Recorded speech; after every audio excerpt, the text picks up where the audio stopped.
Es la voz de LA.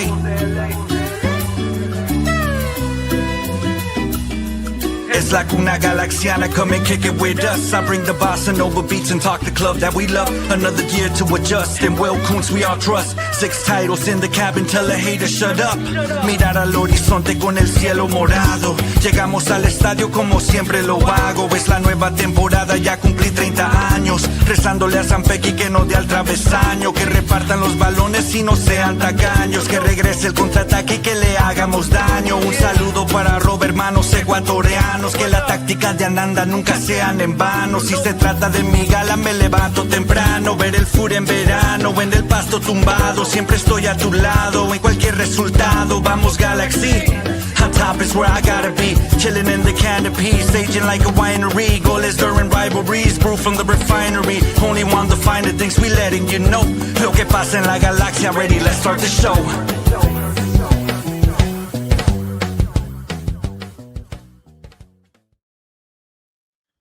Hello, hola, and buenas, and welcome back to another episode of Laguna Galaxiana, a podcast always made with love for all you LA Galaxy fans and all you soccer fans out there as well.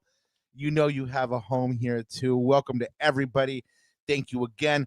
Today, the long winter of the offseason continues, but Galaxy fans will get through it together.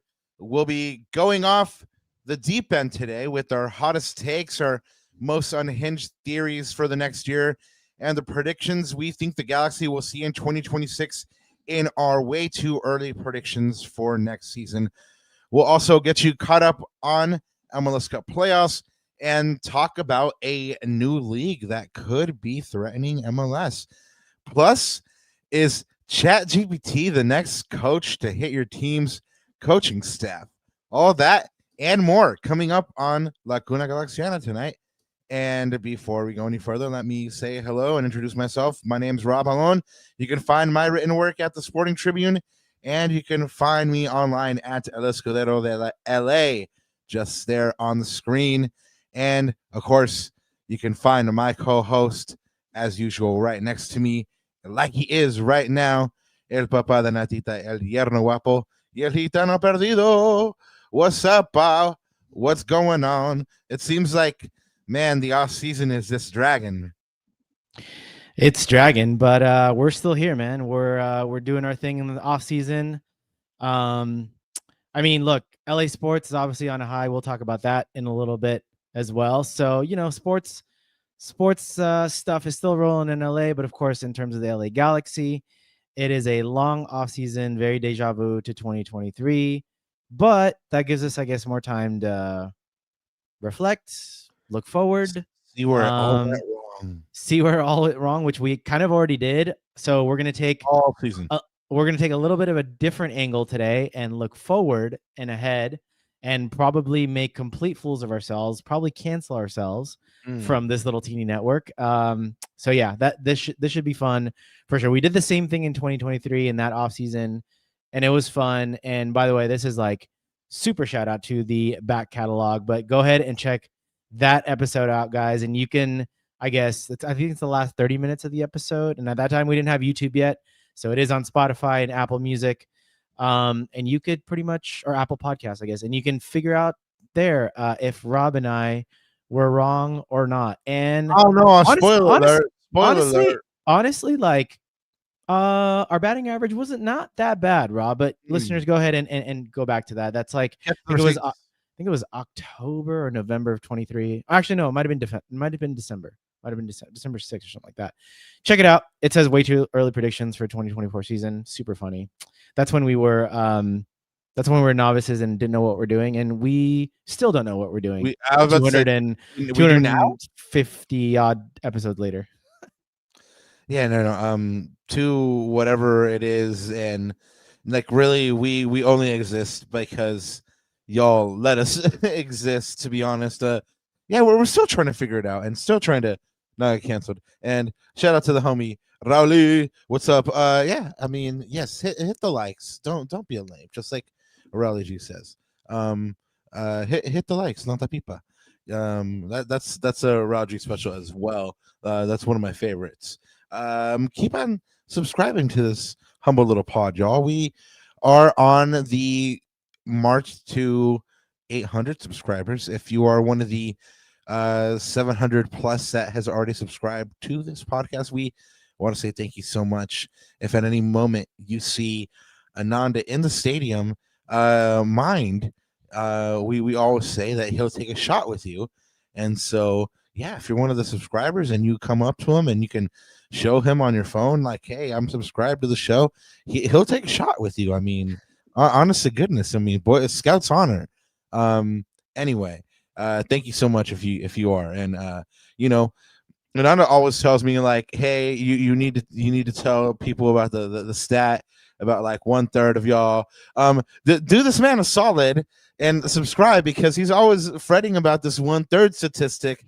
He's the stats guy, and he's like, I was like, yeah, 1/3 of people who listen to the pod don't subscribe, and that's that we gotta say something. And I'm like, all right, cool, man, I'll say something. So do that man a solid, help him sleep at night, and go ahead and hit that subscribe button. We would love it forever. And like I said, benefit is if you see Ananda in the stadium, you get to take a shot with them. If you have something pressing to say, get off your chest, go ahead and hit that super chat, and hit that up and let us know what you're thinking.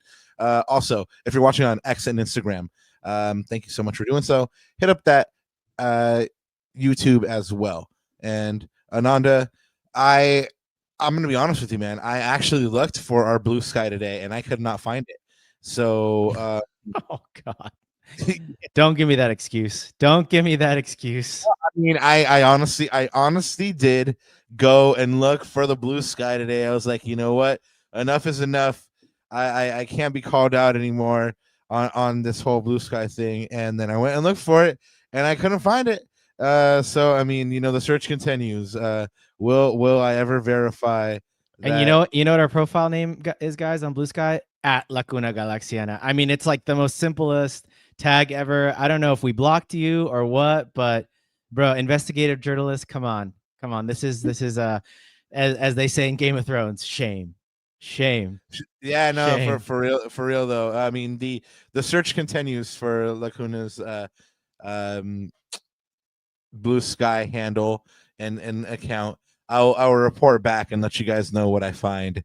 But some folks that are not searching that are searching no longer, because they have come up on the crown, on the chip.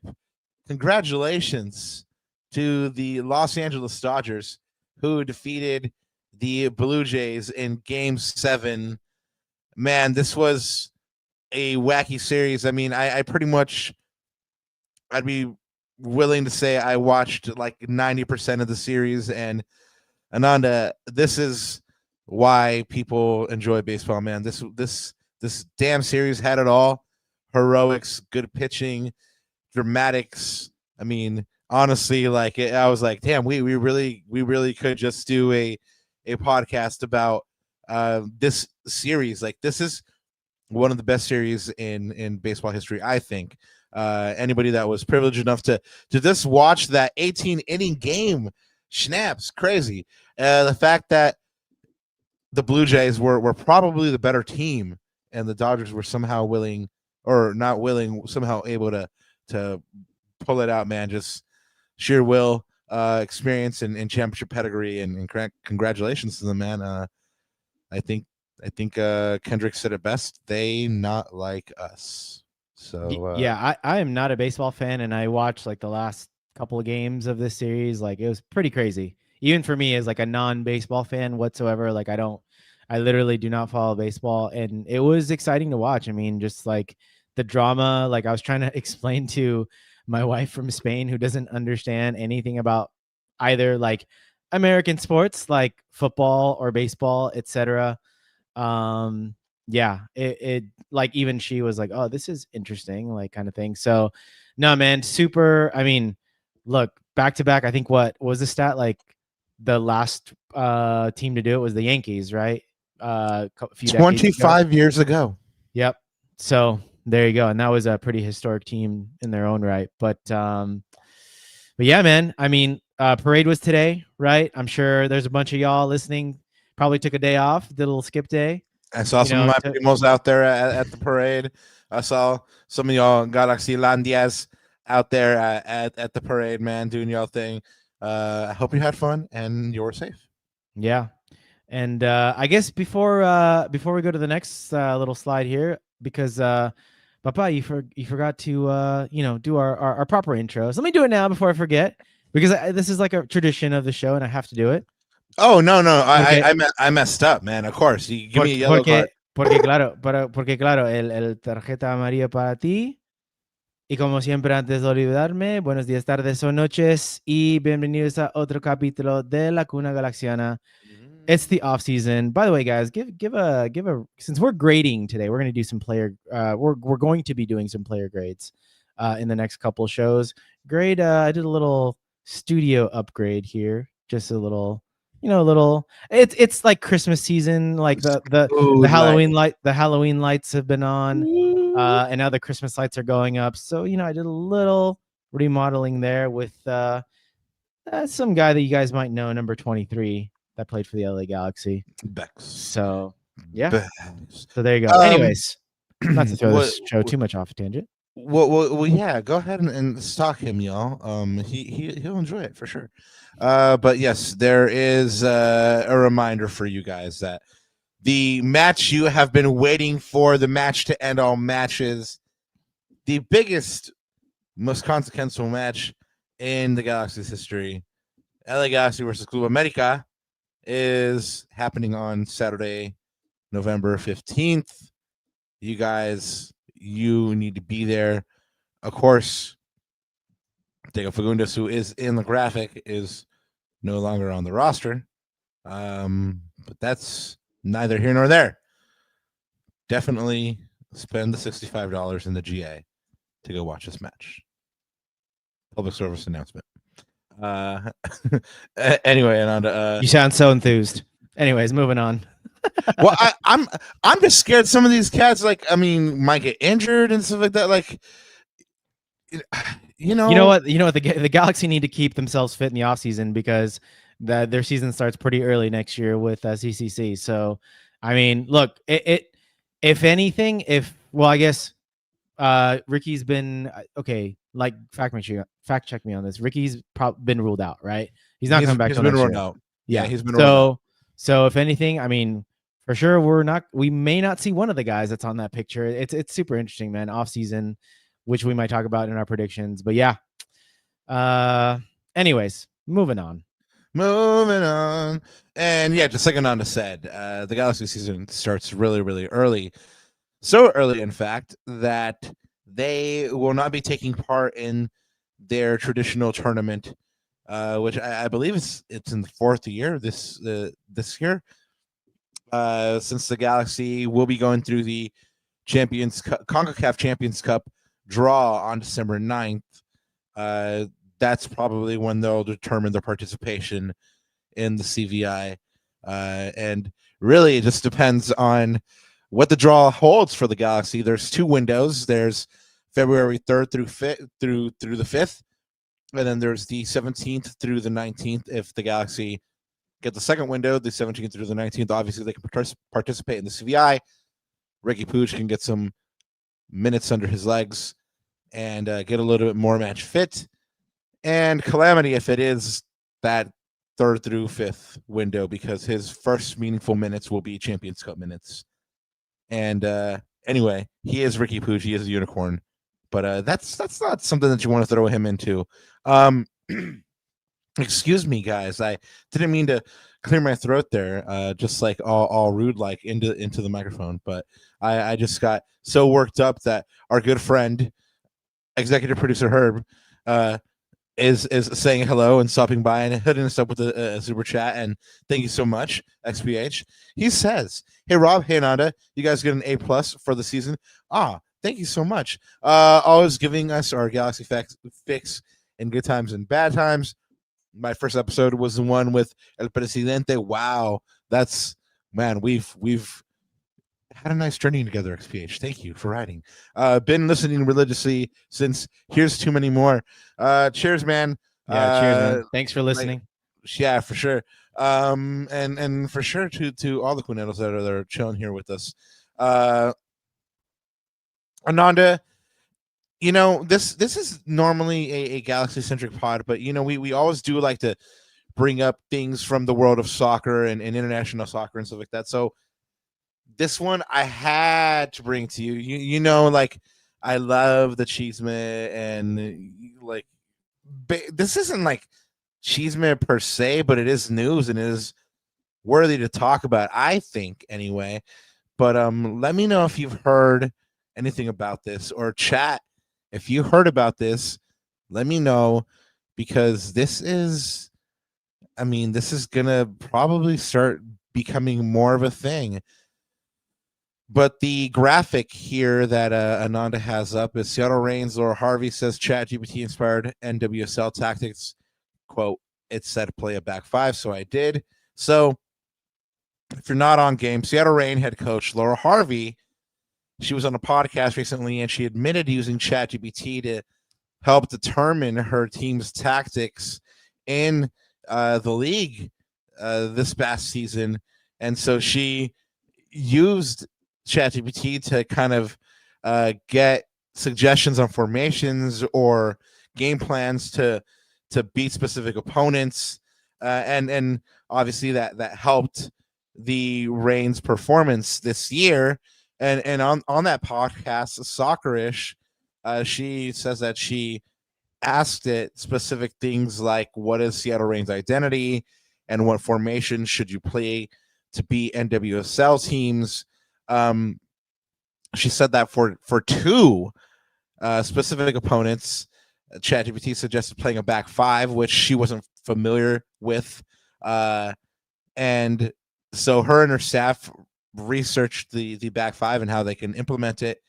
They implemented it to great success on a couple of occasions in the last season. And now she says that going to a back five has helped her team develop kind of a different layer to them and become more unpredictable and harder to game plan for. And then, and on to the proof is in the pudding. I mean, last year in 2024, they were second to last, and this year they were fourth and they made a playoff spot. And it's because ChatGPT is on our coaching staff, blood. I mean, I don't know, man. Like I have mixed feelings on it.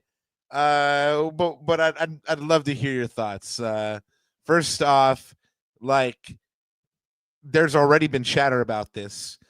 People have been so far that I've read kind of against. So are you in the against camp, A, and then B? If you are, what are the potential dangers of something like this? But and if you're not, like why are you not? You mean against using ChatGPT as your coach, as your assistant coach, I guess? Yeah. I mean, yeah, sure. Okay, so this is really interesting because for me personally, because I'm actually, I don't know if I told you this, man. I'm actually like in the middle of like doing some like AI certification on the side, right?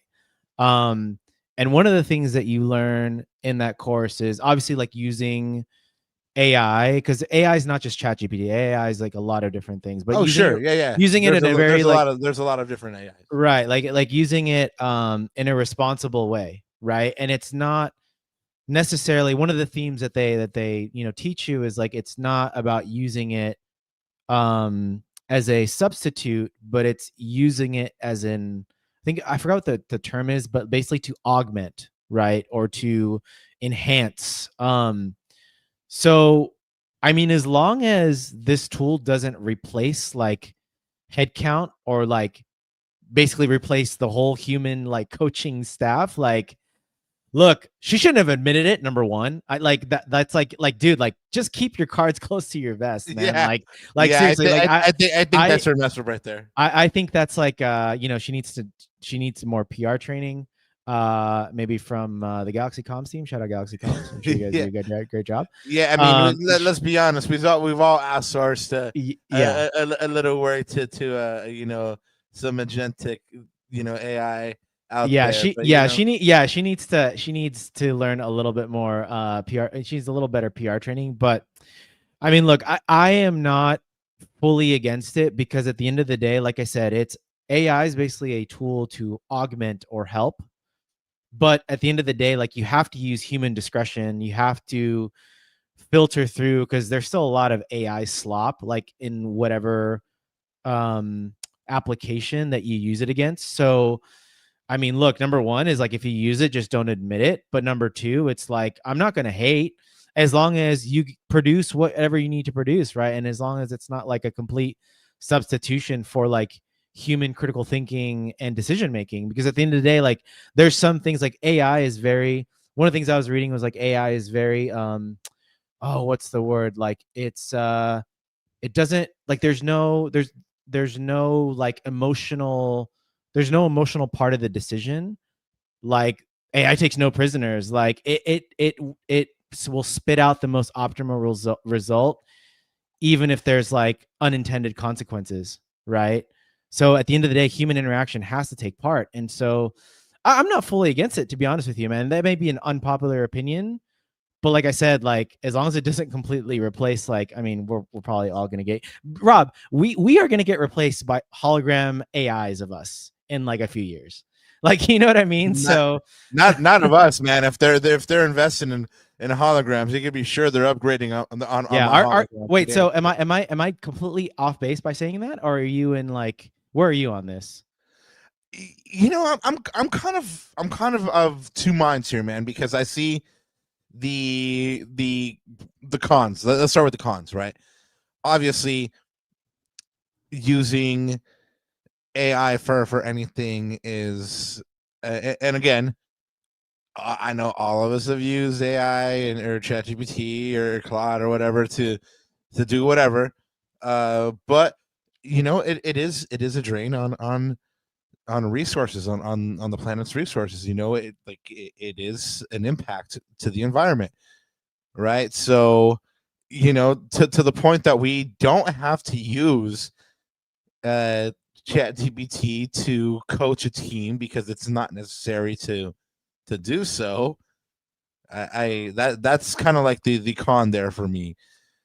However, if you take that consideration away, I really don't see what the issue is. Like you're absolutely right. Like just hey, you know, you just kind of don't want to say that out loud. You just keep that on the Exactly. low.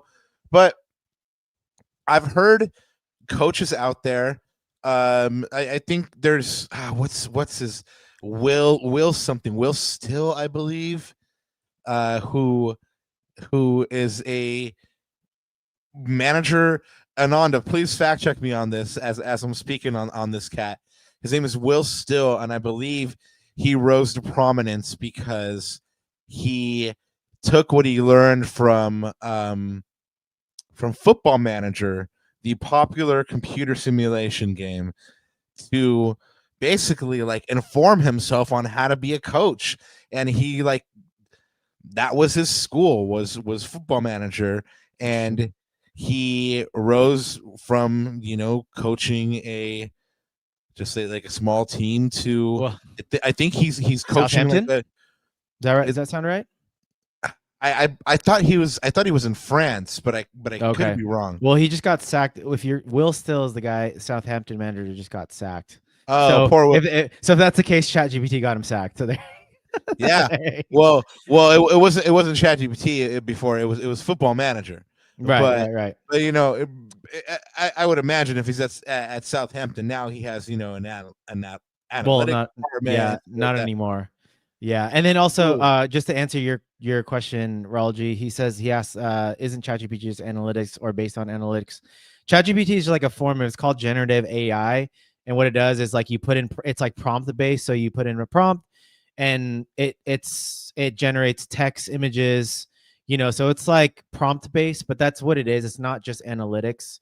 It's something called generative AI, like Google has a form of it, etc. So, anyways, just a little. This is like an AI learning course, which is really crazy. The show's completely gone off the rails. But Yeah. if you're Yeah. gonna use it, but if you're gonna use it as a coach, just don't say anything. That's my advice.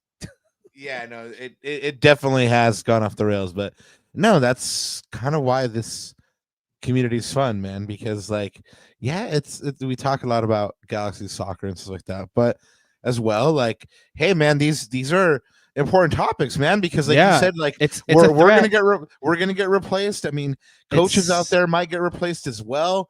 I mean, who knows? I mean, it could bring, it could be the harbinger for something worse, or like you said, it could be used well and be just an augmentation of your coaching staff to inform yourself on, you know, like taking huge data sets, like give me the players who produce the most chances in the Nigerian first league the past 5 years, you know, and then you need to break down that data set. Like you could totally throw that in ChatGPT and, you know, give yourself like the top 5 players, and then, you know, you have our top 5 players to go and scout, you know. So something like that, you know. But I mean, a lot of these they call them like language models, right? Or I mean, look, predictive analytics like XG, Opta, like all that is, I mean, that's like the genesis of all this AI stuff. So it's nothing that we haven't seen before. It's just using a different, completely like exponentially charged like application, which is crazy. But hey, man, like, I mean, it could definitely be a threat to like coaching jobs and etc. But speaking of threats, you know, it also may there also may be another threat happening to our own very league, Rob, and it's more than just robots. Well done. I saw what you did there. Yeah, you're absolutely right. Well, MLS forever has been the only D1 league in the United States, which makes it the top flight league. Now they have, or potentially will have, a very real threat on their hands as the USL gained a little bit of legitimacy. They hired former Premier League executive Tony Scholes as their new Division I president. Scholes, of course, was the chief football officer of the English Premier League and former chief executive officer of Stoke City FC. And he's been named the president of Division I of USL's Division I. So he'll oversee operations of the league, shaping the structure, standards, and long-term development as that league prepares to introduce promotion and relegation to U.S. soccer for the first time. He's quoted as saying, "Having worked in football at every level of the English system, I've seen the power of sport and the compelling nature of games that truly matter. Week after week, promotion and relegation create opportunity, consequence, and emotion that capture the imagination of players and fans alike. The chance to help bring that model to the U.S. while developing high-performing leagues and pathways for players is a once-in-a-lifetime opportunity." What do you think, Ananda? Is this just a little bit more fanfare, a little bit more kind of just the fuel for the trolls who are you know, advocates for pro rel here in the United States, or is this actually a legitimate threat? I mean, does the hiring of one guy automatically make you a threat to a league that is now commanding more than $500 million for an expansion team? Yeah, I mean, well, let's debate this. Like, if I told you that I think in the short term, not a real threat, but in the long term to very long term could possibly be a real threat, how would you feel about that statement? I'd be okay with it. Yeah, I'd be okay. I mean, that's just more. That's more high quality soccer. So I think both things can be true, right? I think it's a yes and no question. It's a yes and no answer. I think here's the real question. If Los Angeles has a USL team, right? Obviously, yeah. I don't think the leagues are going to play each other.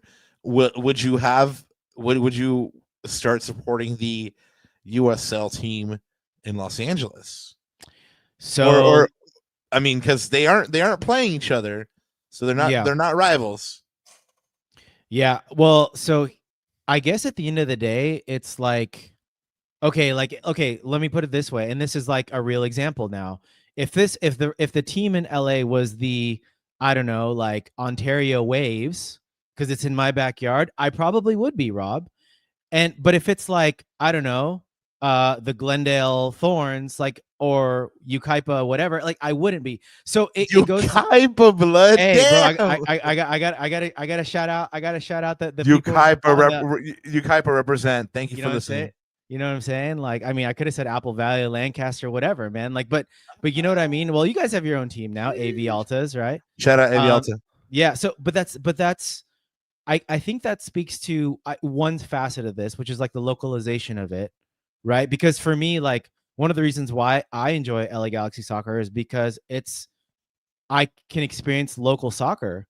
Like, I can support Arsenal from all the way from California, but it's not the same, right? And so having local soccer, like, there's nothing like it. And covering local soccer, as you and I both know, there's nothing. That's a shot for you. There's nothing like it, right? So I think that's one aspect of this. And then the other aspect, though, and we've got to be real about this, Rob, is like, is USL going to attract talent to then draw eyeballs to the league, right? Because at the end of the day, from a marketability standpoint, it's always going to be, you want to watch high quality players and you want to watch high quality soccer.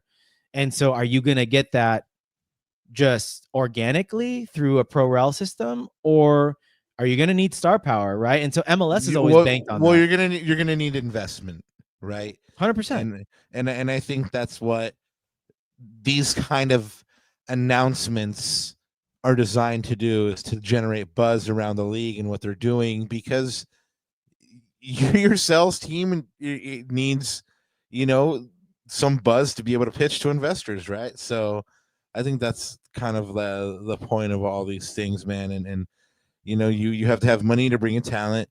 You have to have talent to have a marketable product for fans to be able to enjoy, and then that's the circle of life right there. And then yeah, man. But I don't know, man. It's going to take a lot of time. I mean, look a lot of time. That's why I said long term to very long term, in my opinion. Yeah, it's MLS is on their 30th year this year. Is that correct? Yeah, right. 90s and 95. Yeah. So I mean, and it's still considered by all intents and purposes like a growing league, a fledgling league, and it's been around for 30 years. So anyway, it'll be interesting to see where they place these teams, and if let us know if they put a team here in Glendale, if they put a team in Ontario, if they put a team in East Los, would you support them? If they obviously would not be playing against the Galaxy, let us know. Moving on here, we brought you some MLS awards last show. Keeping up tabs on those, the league has decided that Dane St. Clair has won the MLS Goalkeeper of the Year. Congratulations to Mr. St. Clair. And speaking of league awards, all these teams are playing for the ultimate award, which is MLS Cup. Staying here with the playoffs on Saturday night, Charlotte took out NYC FC after a scoreless draw in regulation. Charlotte beats NYC FC 7-6. There will now be a game 3 on Friday, November 7th at 4 p.m. There was also Philadelphia putting the final nail of the coffin in Chicago Fire season, beating them 3-0. Philadelphia obviously advanced, and it got kind of ugly there in that game. The chant was heard. If you don't know what I'm talking about, bless you and your life, because you don't ever have to hear that atrocity. But if you do, then yeah, man, the chant was heard.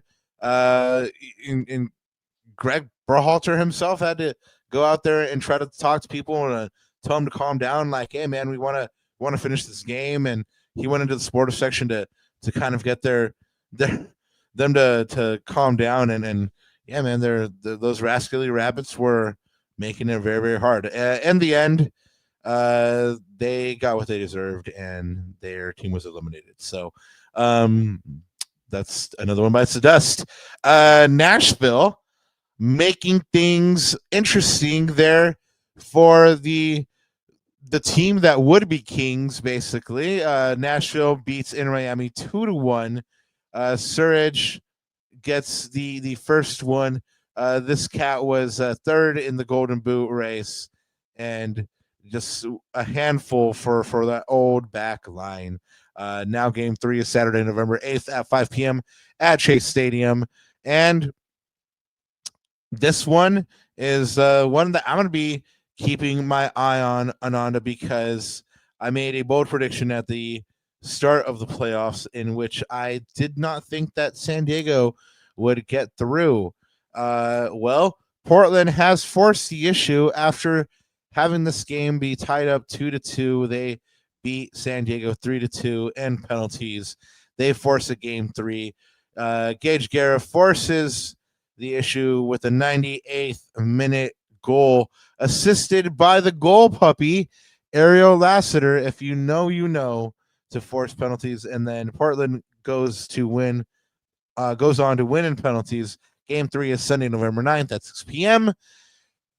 And man, this one is a heartbreaker for me, Ananda, because our good friend Jose, aka Bromigos, was moments away. His team, FC Dallas, was moments away from forcing a game through. Heartbreak for FC Dallas that they don't. Just good teams find a way to win. Ralph Prizo Mbonge scores in the 93rd minute to send this one to penalties, and then Vancouver wins that one and knocks out FC Dallas. So another one bites the dust, and we're sorry about it, Jose. Come and watch the rest of the playoffs with us here on the couch. Well, he's hate watching right now the Seattle game that's on right now, which is latest score there: Seattle 3, Minnesota 2. I think 80th minute at the moment. Yeah, Seattle needs to win that one to stay alive, obviously. And Sunday night matches, Columbus took out FC Cincinnati 4-0. Just put the hurting on. Early red card to Yu Yakubo set the tone and set the table for Columbus to run rampant over Evander and Co. Game 3 will be Saturday, November 8th at 3 p.m. And speaking of running rampant, the Bawanga and Sunny show rolls on for LAFC. They took out Austin FC 4-1. Now they play the Whitecaps in the first series to be announced or set anyway. That one kicks off on November 22nd.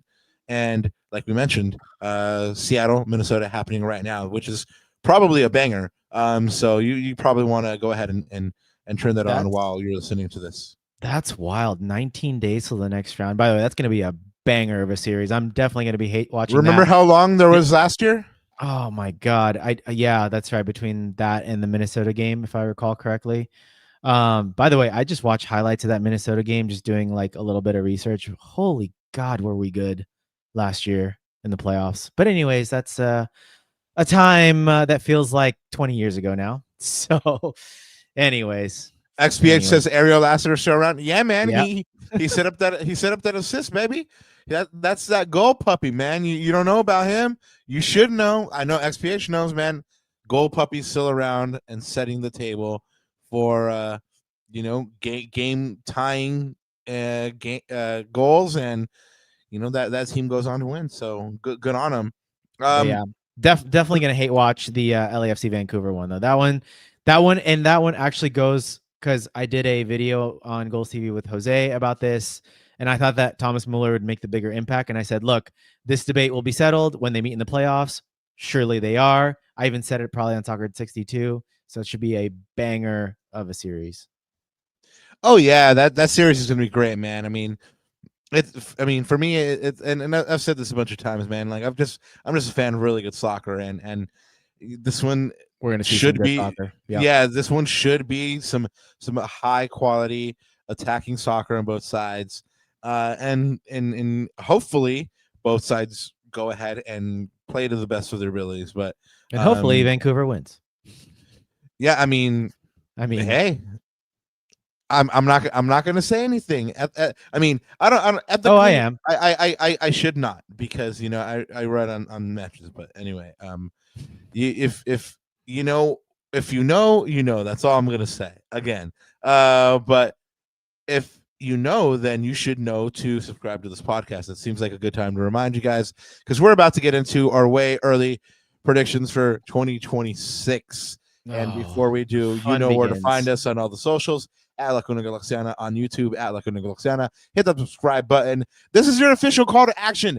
Do it right now before you forget, and then you don't even have to worry about it anymore. And then you get notifications on when we get great guests, like all the guests we've had. I mean, we've had all kinds of guests, ranging from team presidents like Will Kuntz and players like Jalen Neo and Diego Fagundes, to people like Tommy Boger, the stash, the man who knows all about the transfers. Yeah, check out the back catalog, and again, you'll know when we have those guests if you hit the subscribe button. Ananda, how do you want to do this, man? Do you want to go first? Well, I mean, it doesn't matter. I can go first, or because we each. So guys, by the way, chat, go ahead and throw in your hot takes or way too early predictions, however you guys want to do it. Or if you want to disagree with us and clown on ours, that's totally acceptable as well. Because like I said, we're just having a little fun on the show. We are probably going to be 80 to 90% wrong, but this is why we're doing this, right? The way too early, that's the caveat there and all this. But hopefully our logic is sound and we all have a little bit of fun, and maybe some of these things, crazily enough, like it might play out. Because I'll tell you, none of us predicted that the Galaxy would be MLS Cup champions going into the 2024 offseason, or sorry, 23 into 24, right? So if someone has that on tape, like, you should have bought a lottery ticket that day, number one. But like, you know what I mean? So that's what this is for. This is a little Kobe fun, knew, bro. For sure. Knew. But you know what? No, I'm gonna let you go first, since I always give my score prediction first. In this case, I'm gonna let you do your way too early prediction first. Wow, that's first off, that's I reject the premise of your statement in every way, shape, or form.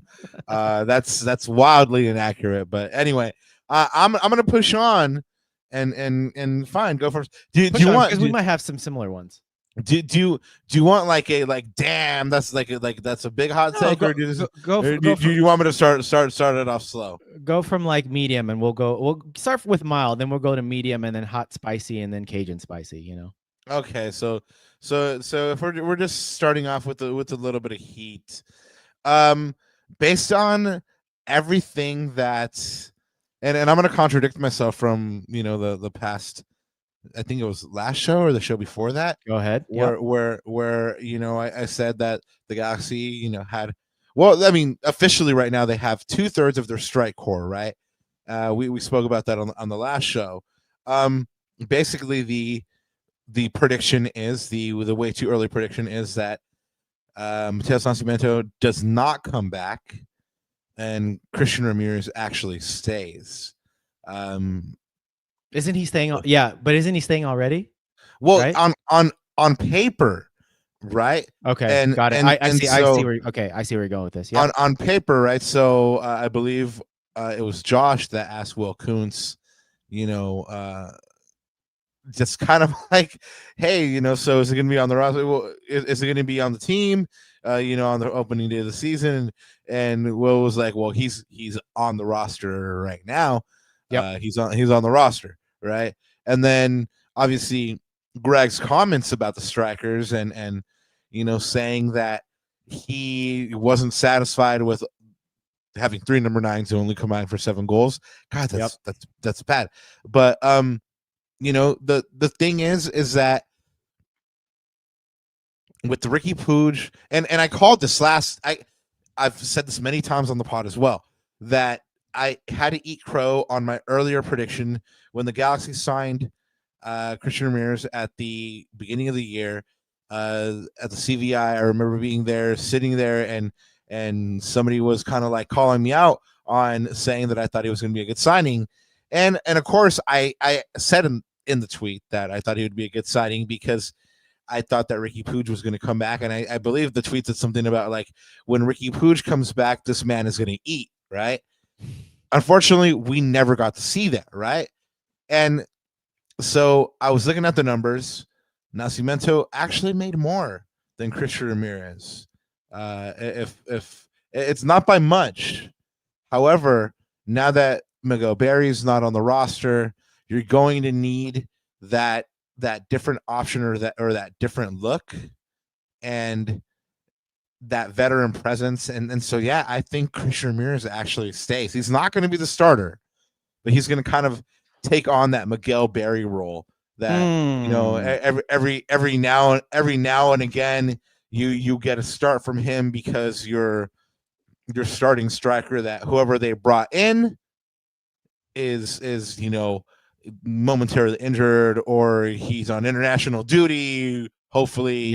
So well, Rob, since you prompted me, I'm actually going to start a little bit spicier. I'm going to go for the Popeyes Cajun on this occasion because I'm actually going to one up you. Popeye. And I'm glad you prompted me on this, which is you don't think Ramirez will be the starting striker. I actually think he will be the starting striker to begin the 2026 season. Let me explain.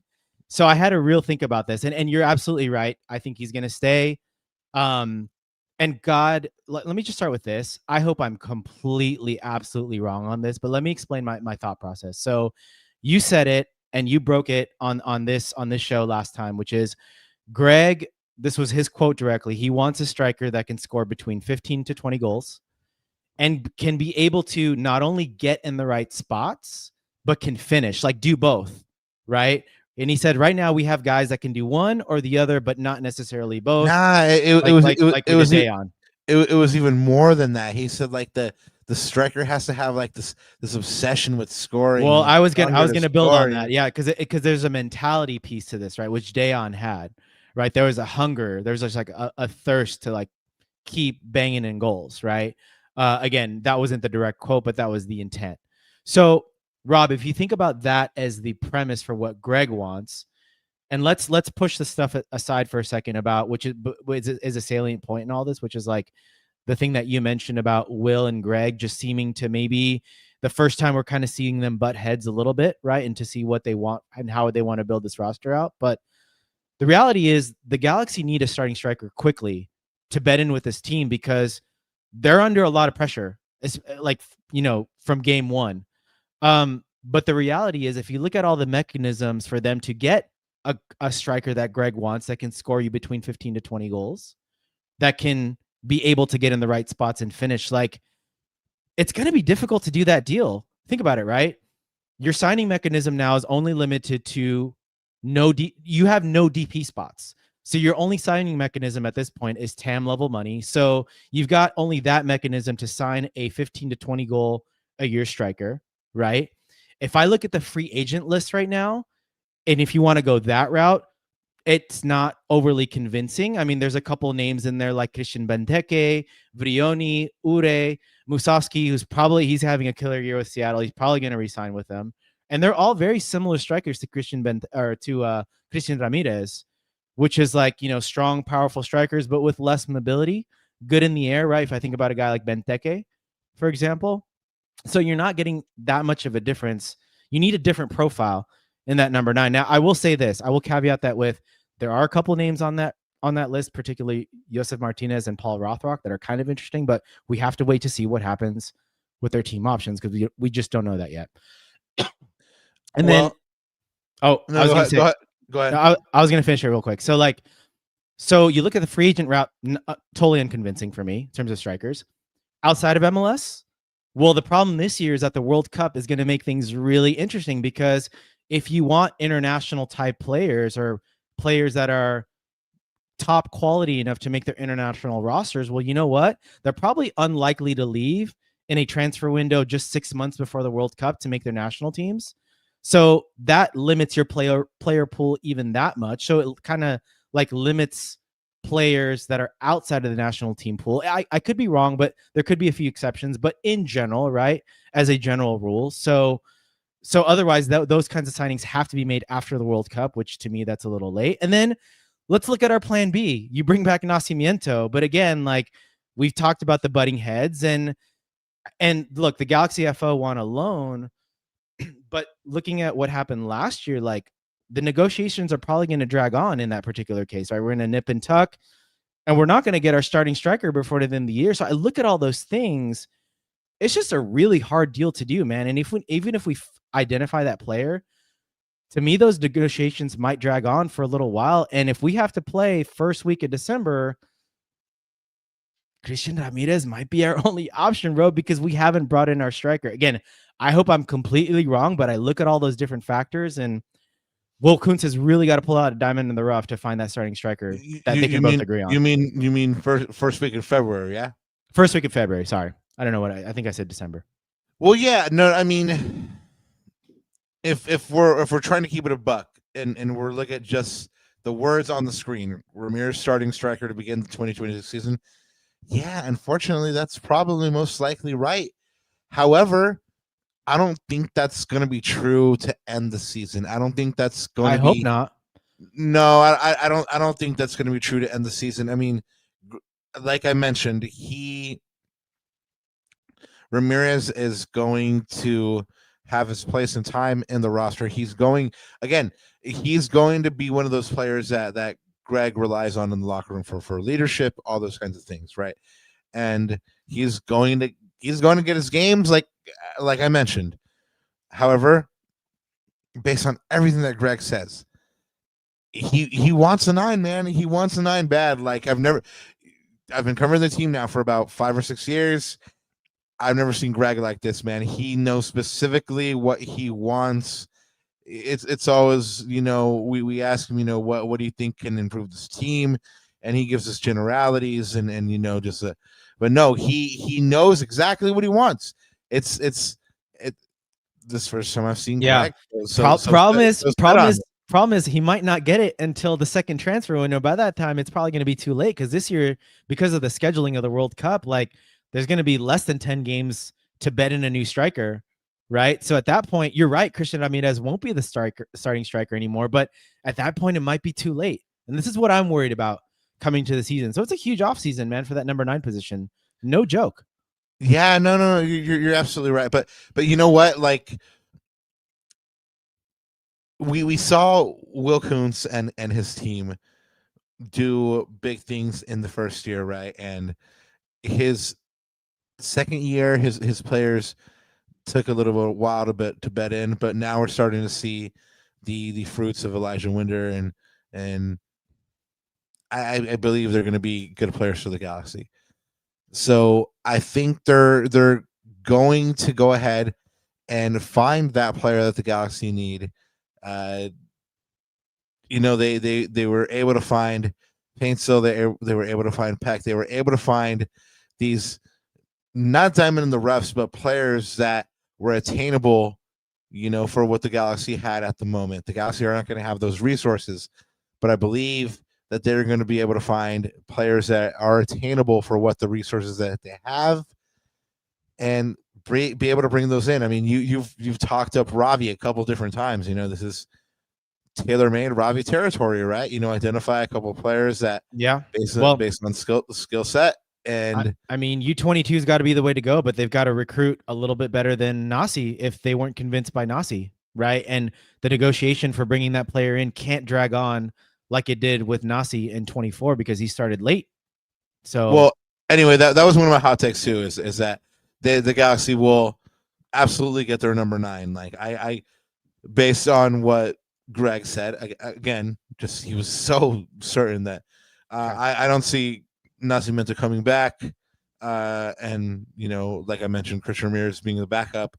So that tells me that at some point the Galaxy will get their number 9. It may be after the World Cup, but it's going to be a signing of consequence. It's going to be one of those signings that necessarily doesn't have the star player of say a Son, but will have the success on the field we're hoping. Anyway, so that was again one of mine, Ananda, is the Galaxy will finally get their number 9. Yeah, like I said, I just hope it's not too little too late, because we saw what the lack of a number 9 did for us last year, but that was good. So this is good. This is good debate. Hopefully you guys enjoyed that. And let me, if you don't mind, sir, I'm going to switch gears a little bit. And I want to talk about the prince who was promised. I want to talk about this cat for a second. Dale. Because one of my things for next year, and this, depending on what frame of mind or what point of view you have, this may be a hot take for some, maybe not for others, but basically my way too early prediction is I think Ricky Puig is going to win comeback player of the season in 2026. Now it's interesting because you could see this as a hot take, because there's the big unknown, Rob, and we don't know this until we see him on the pitch, is how is he going to come back from that ACL injury? I mean, for every, let's put it this way. I look at like a case study like Rodri, for example, for Man City. It's been what, over a year and a half, like almost 2 years, and he hasn't come back whole. Like, he's had a couple setbacks too here and there. Now, granted, I know there's a different level between the Premier League and MLS, different players, etc., but you just don't know. And I feel like if you look at all the case studies out there, more often than not, those players don't come back the same way. So that's a huge asterisk for Ricky. And then you come into that and you say, okay, like, we don't know Ricky as, in terms of, like, we always talk about players in terms of talent. What are you smirking at? What are you smirking at? What are you smirking at? I'm okay. I'm confident the homie Ricky's going to come back like even better than he was. And you know why? Because he's been eating that good food from Teleferic, son. And he's fair. Touché. Se está alimentando muy bien el macho. Entonces, tú ya sabes que el próximo año ese man va a estar candela, papá. But there's a couple of like questions like surrounding Ricky in terms of, because we always talk about players in terms of their talent level. The talent level of Ricky is undeniable, but like with an injury like this, especially the way he moves about the pitch, how courageous he is, especially with his stature, right? Does he have like the mental strength, the drive, the tenacity to overcome like those first challenges, those first 50-50s? And will that continue to, because, you think about guys like Raul Jimenez, for example, who had like a fractured skull, right?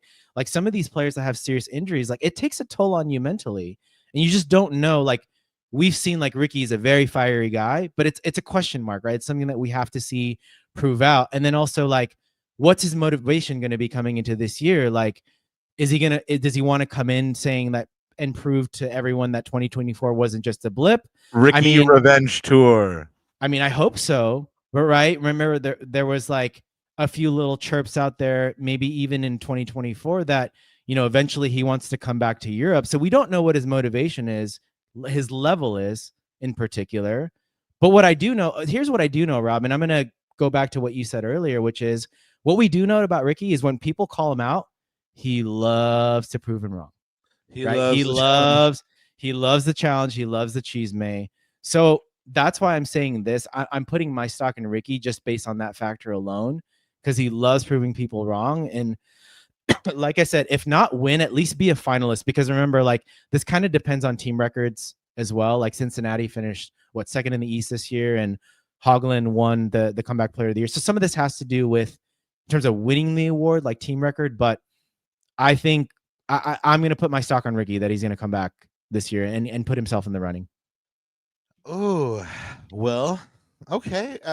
Ricky Puig in the running for MLS Comeback Player of the Year. That's interesting, because this next one, you're gonna be like, oh shit, son, that's a big hot take. And then it kind of has something to do with Ricky. Here's the hot take. Here's the early prediction. The Galaxy will have an MVP candidate, but it won't be Ricky Puig. Interesting. Any guesses on who you think I think it's going to be? Either JP or Peck. Probably. Well, let's see. Peck's in the national team. No, Peck's not in the national team. JP is. Maybe JP. I don't know. Yeah, I think it's going to be JP, and check the method. He in his first year with Ricky, he got 10-10, right? Not even counting the millions of times that he hit the post that season. I mean, all the times that he missed, right, in that season. He should have walked away with like 20 in 10 easy. Didn't happen this year. Without Ricky, he still got 10-5. There was only a drop off in production of 5 goals. I mean, the entire team dropped off in the goal department. So it's reasonable to expect that he would be missing some assists there. However, I think that, again, just based on the Greg's comments and who benefits the most from this this man, the prince who was promised, Ricky Puig, coming back, are these 2 wingers, Gabriel Pecci and Joseph Painsil. And yeah, I mean, you're very right. It could have gone to Gabriel Pecci. I mean, he was electric in his first year, but I think in year 3, Joseph Painsil's gonna figure it all out, man, and he's gonna go off those chances that would hit the post before. He's gonna score those chances that were sure goals, and somehow he missed them. They're gonna go in. I think he's probably gonna walk away with like 20-15. You know what's funny about that? Going to our earlier conversation, if the Galaxy end up playing JP at number 9, and maybe, again, just this is for argument's sake, can get a guy like Paul Rothrock, for example, that can play left wing, that can play all 3 positions. So any of those guys can essentially play all 3 front positions. I might be with you on that. I might be with you. Then you have players like mixing in, like going in and out of positions, and I might be with you on that. And like Greg has to be somewhat fluid with the system, but he would prefer traditional number 9, that's for sure. But if he's gonna have to play like 3, because remember, like the Galaxy, what Dayon had was really good finishing ability, but he was also tenacious. Like not only mentally, but like he would press really well. Like on one of those Minnesota goals, I was watching the highlights. Like he pressed the Minnesota defender really well. It took it off their boots, and we scored a goal. We had a scoring chance. I think it just came off the post or a goalkeeper save. But Dayon was really tenacious. And like again, I look at a guy like Paul Rothrock. That's like probably a pipe dream, because I mean, shoot, like, they built a whole marketing campaign around it. That's not happening. But I'm talking about that archetype, right? Young player, bags of speed, bags of tenacity, looks mentally strong. I think that's what Greg is looking for. And maybe he's not a 15 to 20 goal scorer yet, but he has that potential. Again, there's probably a couple of South American starlets out there too that you can pluck as well to fill in that gap. But if you play JP at 9, I could be behind you on that one. I don't think that's too hot. I mean, he definitely has an extra goal. He can get to the spot and he can score. So, I mean, if you do play him at the 9, sure. But I think you're wasting his talents if you play him at the 9. I mean, you got to get him in behind and stuff like that. And yeah, Scott, I hear you, brother. I mean, he does frequently dribble into people, but one of the things that you saw him have to do a lot this year is kind of create for himself, because he didn't have that Ricky Puig to spring him into action and play him in behind. And, you know, instead of having to create the action, he was just finishing the action. I mean, again, this year, I think he's going to put it all together. And yeah, hopefully I'm right. Hopefully for all y'all Galaxy fans, you know, I'm on the money on this one. But yeah, I think the desires there. Oh, but here's my biggest reason on. I completely forgot to tell you my biggest reason on JP, man. He's trying to play himself into a World Cup position, man. This man is going to come out just guns blazing, trying to just play his butt off, man. I mean, he's going to want to make that national team. So that's probably my number one reason, man. When a player is hungry, when a player is motivated, that's you know, when you get the best of them. Yeah. Okay, so ready for our last ones here? Do you want to go first? You want me to go first? How are we gonna do this? I'll go first again. The Galaxy will make another final. I don't know which one, but they will. And I will counteract by saying the Galaxy will be a top 4 team, but we're going to go trophyless. So all I said is they'd make another final. I never said they win it. Well, I look. I don't even think they make a final in either competition, in any competition. To be fair, I don't. Like I said, but it's funny because so I look at Tom Bogart's statistic, and those might be two contradicting ideas, but I look at Tom Bogart's stat of the Galaxy in those since July 1st, right? And the average was at 4th place level or 4th, Minnesota's level, the PPG. So I look at that and say, okay, if you add Ricky Pooch to the mix, even without a starting number 9 to start the season, I think will, and hopefully some of those players like Harbor Miller, Mauricio Cuevas, Winder and stuff grow and develop. We should be a top 4 team, 4 or 5, somewhere around there. I mean, 4th place is usually about 50 points. So we did that in 22, for example. Obviously 24, we had a stellar season.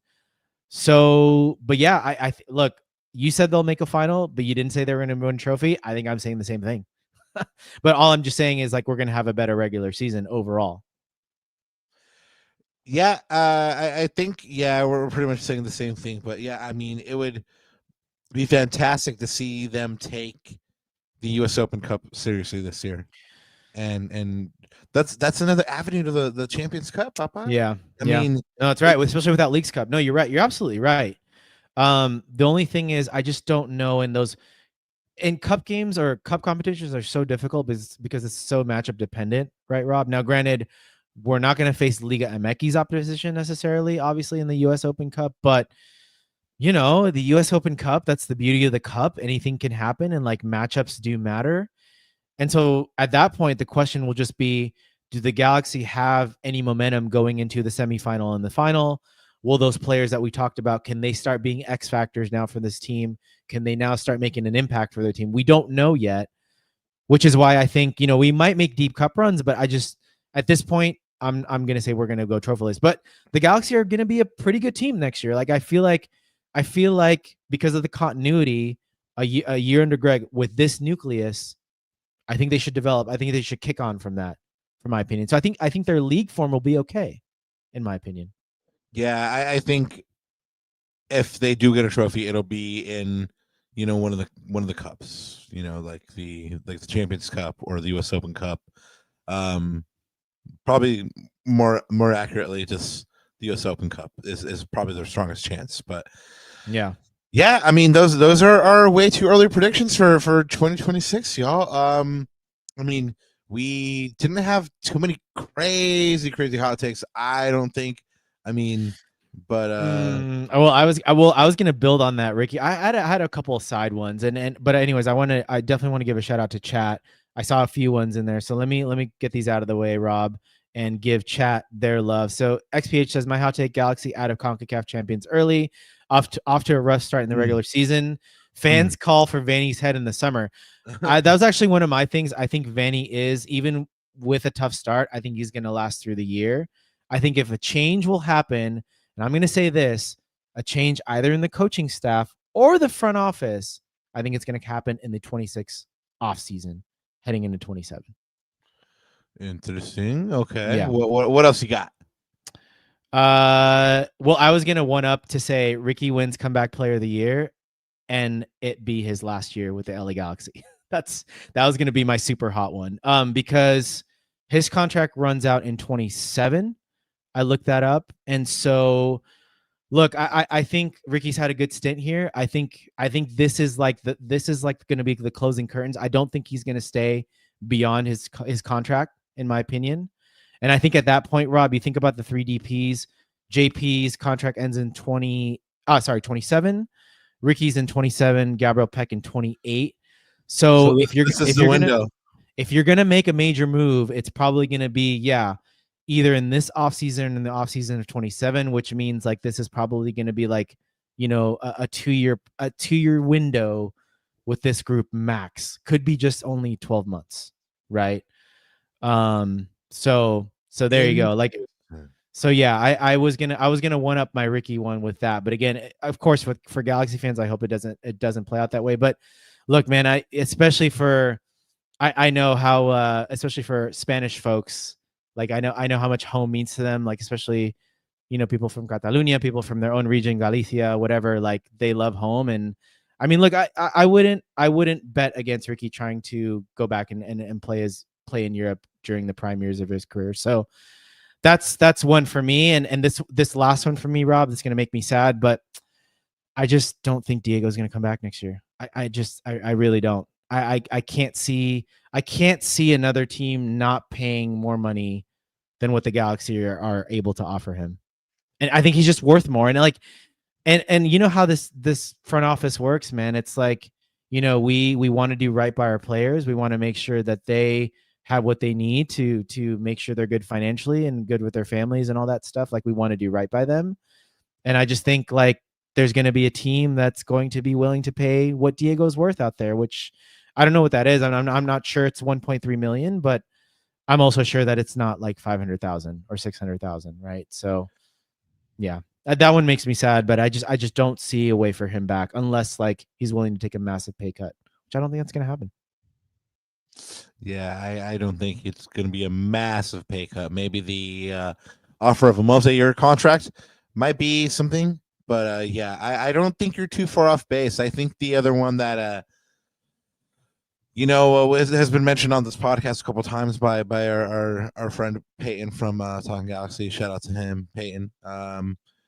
About Mickey Yamane is his contract. It's almost 900,000 or something like that. And yep, I could see that one because you've got two right backs right there just waiting, right? So and you want to develop them. They're homegrown, which means they don't count against the cap. So it's a huge financial thing. I could see that happening for sure. I don't want it to happen, but I could see that. Yeah, well, all these things are huge considerations for the Galaxy team trying to make themselves better for next year. But anyway, Ananda, anything else to add before we get on out of here? Other than just wanted to say hello and adios to everyone now in chat. Thank you for joining us, guys. I will be posting. Well, you're gonna let everyone know what's on tap for the rest of the month and our show schedule for the rest of the year. But if you guys do miss it, or if you're catching this on playback, I will start putting in the community section or community post section on YouTube with what's coming up. But Rob, let the people know what's on tap for the rest of the year here. Órale, vámonos. On Monday, November 10th, join us as we start to hand out player grades for realsies this time, because last time we had a show, we were like, hey, we're going to do player grades, and then we did not. Apologies, we lied to you. It's not going to become a habit, we promise. So anyway, we are going to be doing that starting Monday, November 10th, handing out player grades. And of course, we're going to be doing this in a somewhat orderly fashion here, some kind of order. So we'll start with the goalkeepers and the defenders first. Come by and let us know what you think of the breakdown. Of course, we're going to let you know as many details about these players as we can. And then on Thursday, November 13th, we'll look back with you we'll be back with you for what's probably going to be the last match preview of 2025, the Galaxy versus Club America, a match that will mean nothing, absolutely nothing in the way of standings or trophies, but should give the chance to fans to come back to the digs one last time to see their team before the year is over. We have a super chat. Thank you so much from our friend Adam. Gracias, Adam. Who do you guys want to win MLS Cup this year? Ooh, that's a good one. Ananda, do you have a horse in the race? Not LAFC, so Vancouver. I mean, I'm not even gonna lie about that. Like I said, dude, them winning another cup would be an absolute nightmare. But no, man, like actually no, I'm gonna stick by it, Vancouver, because they're one of those teams that never really get any love. I don't know if it's because of their market, whatnot, but I mean, they built a really good team for themselves, man, and they're really fun to watch. Like I said, Thomas Muller has been a revelation for them. So, I mean, them, of course, like I'm a huge fan of Wilfred Nancy's team, so Columbus is up there for sure. Yeah. You know, what one of those, definitely not Miami or LAFC. Let's put it that way. So those are your two no-nos right there. Yeah, it would be nice to see the Columbus boys, Wilfred Nancy as well. You know, I'm a big admirer as well. Vancouver would be fun. I'm going to catch hate for this, but yeah, I mean, I'm a big admirer of the everything Seattle's doing up there right now. Yeah. So it would just be vindication for the kind of season that they've been having and what they've been doing to. They've got to pull it out game 3 though. They've got to pull it out. I mean, yeah, they're you know, they're almost there. How did that one end up, Ananda? Do you know? If anyone in chat knows, 4-2 full time. 4-2. So, yep. Okay, so yep, game 3. Saturday, November 8th. Woo. And then we also have another super chat from the homie Adam. He says, "Why do I think it's so high for the Galaxy versus Club America?" Oh, I'm so glad you asked, Adam. At the top of the show, we were talking about how this game serves no reason other than just potentially for that very reason to make some cash, and maybe as a just very, very minimal byproduct for the players to keep fitness. But yeah, man, it's pretty much just that, man. To try to make some money, and as such, you got to sell those tickets and put them at a high value. And let's be honest, the organizer of this game knows that the Club America fans are going to pay it to come see Club America. Anything else to add to that? Nope, that sounds about right. But I'm going to give you this one too, Rob, by Adam again. Thank you, sir. Have you guys been any to El Pescador? I have been to the one in Ontario, West Covina. I haven't been to the one next to the digs, Papa. Actually, I have not. Well, one day we're gonna have to pull up pregame. A bunch of G's go there pregame, and then we have to do a Lacuna. We have to do the Cunero social there. Exactly, it's the Lacuna live show right there. The second part of this super chat, gracias Adam, says, and do you guys think MLS Cup winner will be in the Western Conference or Eastern Conference? That's a tough one. I think it'll be the East.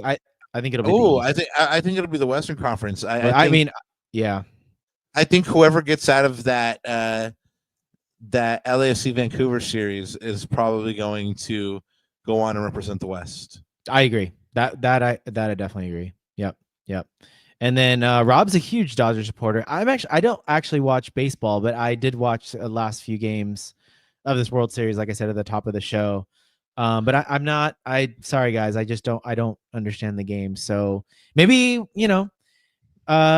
Rob, we can go to a Dodger game and then I can reignite. Yeah, man, it'd be really fun. Fun fact. I'm not down to pay like $80 for parking, but hell no. I'll walk.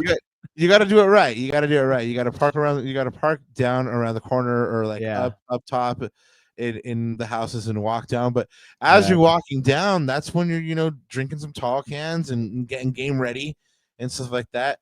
Fun fact, and on to my pop, as much as he loves soccer, he loves baseball as well, and he really, really, really wanted me to play baseball instead of soccer in high school. Unfortunately, they're both during the same season, and I chose soccer. But I pitched all up until pretty much freshman year, and I kind of broke his heart when I didn't choose baseball. But I was like, Dad, I love soccer, man. Okay. Anyway, we got another super chat from the homie Adam. He says, honestly, don't understand the game of American football. I do. It's just not as nice and as beautiful as a beautiful game, right? Exactly. Ananda, there's only one football. Exactly right. Anandita, do you have anything else to add before we hang this one up for today? Love y'all, chat, and see you next Monday. Well, here it is. Only one thing left to say. G's